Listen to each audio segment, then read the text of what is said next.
Broccoli हे एक superfood आहे. यामुळे एजिंग प्रोसेस स्लो होते. यातील व्हिटॅमिन सी मुळे कोलॅजेन प्रोडक्शन होते आणि जखमा भरतात. यातील बायोॲक्टिव्ह कंपाऊंडमुळे शरीरातील सूज कमी होते. आयर्न ॲब्सॉर्प्शन वाढतं. कॅल्शियममुळे ऑस्टोपोरोसिस कमी होतो आणि यामध्ये व्हिटॅमिन के आहे. यामुळे हाडंसुद्धा मजबूत होतात. अशा या ब्रोकोलीची अतिशय टेस्टी भाजी आज आपण बनवणार आहोत. ब्रोकोलीचे तुरे तुरे असे कापून घ्यायचे आणि त्याचा खालचा भागसुद्धा जर नरम असेल तर वरची साल काढून बारीक तुकडे करून घ्यायचे. या ब्रोकोलीमध्ये पाणी आणि मीठ घालून आपण हे उकळायला ठेवत आहोत.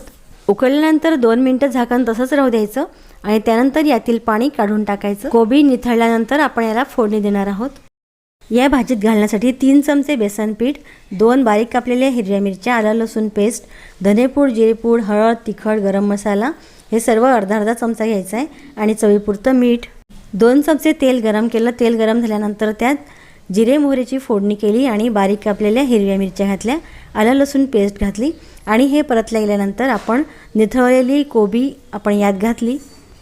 कोबीवर झाकण ठेवायचं आणि 5-10 मिनटं या कोबीला छान शिजवून घ्यायचं.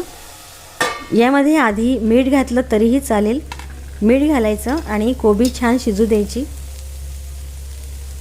कोबी छान शिजल्यानंतरच त्यामध्ये धने जिरे पूड, हळद, तिखट, गरम मसाला आणि बेसन पीठसुद्धा घालायचं आणि छान 1-2 वाफा काढून घ्यायच्या. वरून थोडी कोथिंबीरसुद्धा घालू शकता आणि अशी भन्नाट चवीची आपली ब्रोकोलीची भाजी तयार आहे.